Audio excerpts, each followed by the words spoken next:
We've been studying a side of church history that most Christians are obviously unaware of, studying from Francis McNutt's book, The Nearly Perfect Crime, where he has investigated 2,000 years of church history. And the first 200 years, many people believed in divine healing and practiced it, but after that, step by step, the church itself began to distance itself from that belief and practice of praying for healing of Christians when we're sick in our bodies. Now, we've covered a lot of territory, and recent videos have been about people closer to our day and how they began to introduce and reintroduce healing into the church, portions of the church. We talked about one in Germany, a Lutheran pastor, Blumhardt, and then in this country, Jonathan Edwards, and then George Whitefield, who operated powerfully in what's called the First Great Awakening and the Second Great Awakening in this country, USA.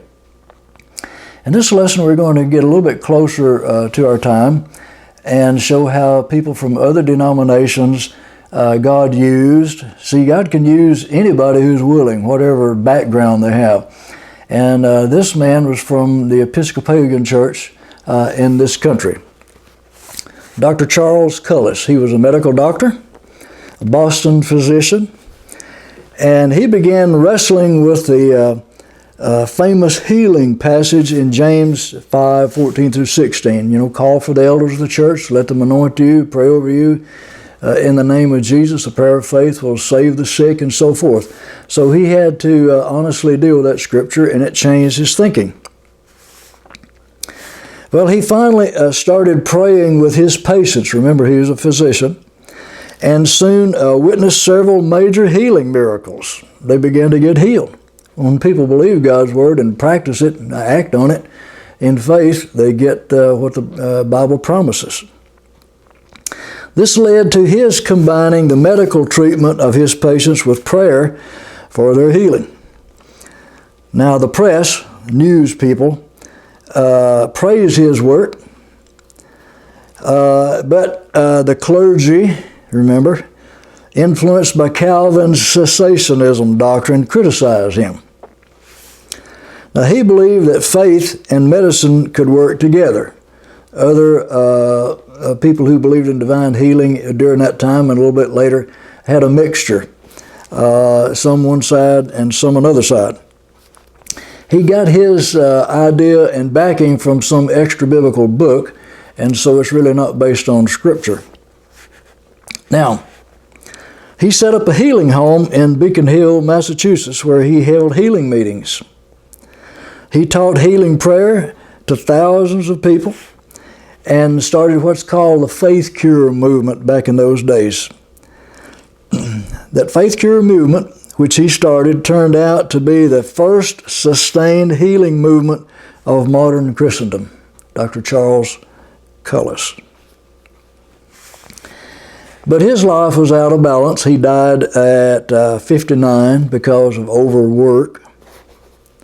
But he had an impact upon some of the church with this revitalization of the belief in and practice of divine healing. His healing home did not last, but his teaching influenced others who then carried the healing ministry on. And here are some of them. A.J. Gordon, A.B. Simpson, and Carrie Judd Montgomery, a sister believer. Carrie Judd Montgomery was also an Episcopalian who lived a long life, 1858 to 1946, much closer to our time. And I said it's going to get more exciting and informative as we get closer to our day. And she helped found the Christian and Missionary Alliance. Some of you may have heard of that. An important non-cessationist denomination. They believed in divine healing. They did not believe that God stopped healing people. When she was young, she injured her back so severely that she was kept homebound as a complete invalid. Well, since healing was not then part of the Episcopal Church practice and beliefs, she reached out to an African-American woman healer who believed in healing somewhere else. And she wrote to Carrie Judd Montgomery and told her that she would pray for her in faith at a certain hour, and told Carrie Judd Montgomery to pray for herself and also to act on her faith by getting up out of the bed, which she could not do before, and she was healed miraculously. Now, Carrie Judd Montgomery wrote an influential book, The Prayer of Faith, based on her own experience and some scripture. Her view was that the highest expression of faith resulted when the physical evidence of sickness contradicts a Bible promise, and that's exactly what Abraham did. God said, you and Sarah are going to have a child. They were too old to have children, naturally, and so Abraham had to believe the raw word of God. That's the only evidence he had, and this woman practiced that same Bible faith. Now, she was careful to state that invalids are not to claim that they feel better. That would be lying, unless they really do feel better. But they can claim God's word and believe that it's working in them. Confess what God said about us. That's what confession is. Hold fast your confession of faith. Confession means saying the same thing. We can say what God said about us, whether our feelings agree or not. And as we extend our faith on and hold to it, hold fast our profession and confession of faith, God said He would manifest it, and many people have experienced that, including my own family members. Now, her own experience led her to believe that taking medicine or seeing a physician would be a sign of weak faith, although she did not totally condemn seeking physicians' help. You don't hear much about Carrie Judd Montgomery today, but she had a profound effect on the faith healing movement, which comes down to our very day in the 21st century. Now, she married a doctor, a healthy man, so she had the money to travel around and teach what she had learned. She started out in the Episcopal Church, but then moved into other church circles as well. Now, rather than to see medicine and faith working together and God using both, she considered medicine a second-rate healing channel for those with imperfect faith. Now, that was her idea. Now, some of those healing pioneers were lay people. They weren't ordained ministers, clergy, who were not constricted by their church's authority and teaching, so they weren't restricted to that ecclesiastical authority. But so some of them got out of balance as well because they didn't have other people strong in the Bible to correct them with their mistakes. And a lot of churches believe that we ought to just not believe in divine healing. But unbelief is not the balance of faith. Unbelief is the opposite of faith. Now, Baptist.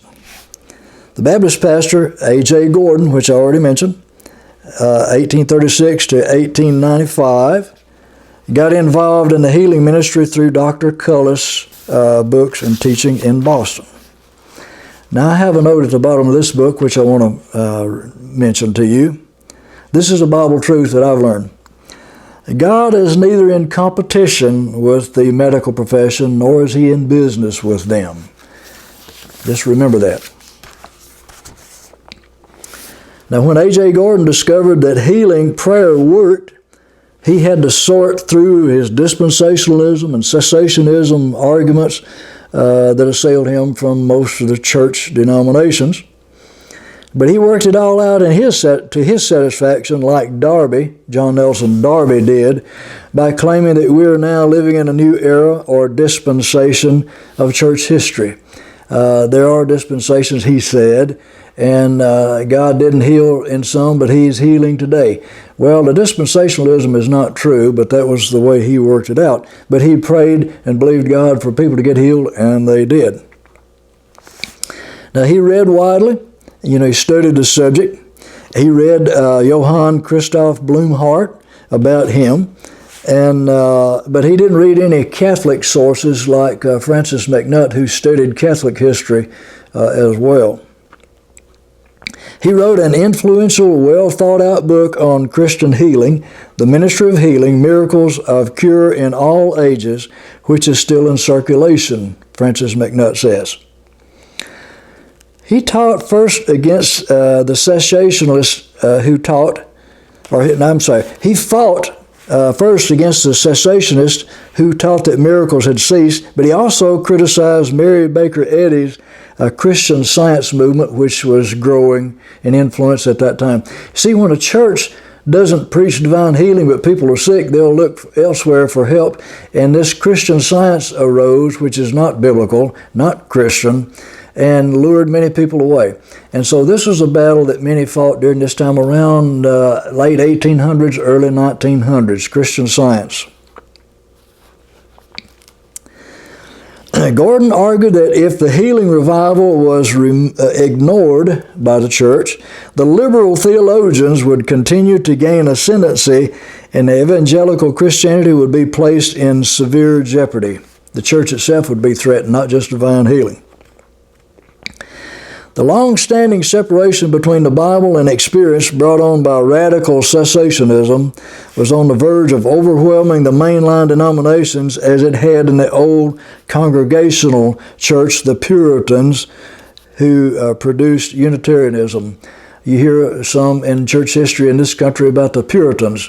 Sounds good, but that denomination ended up in the Unitarian beliefs, which is non-biblical and not really Christian.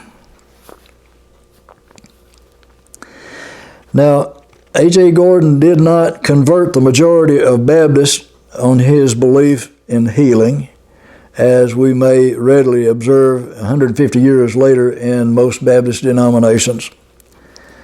But he did have an influence on the healing ministry.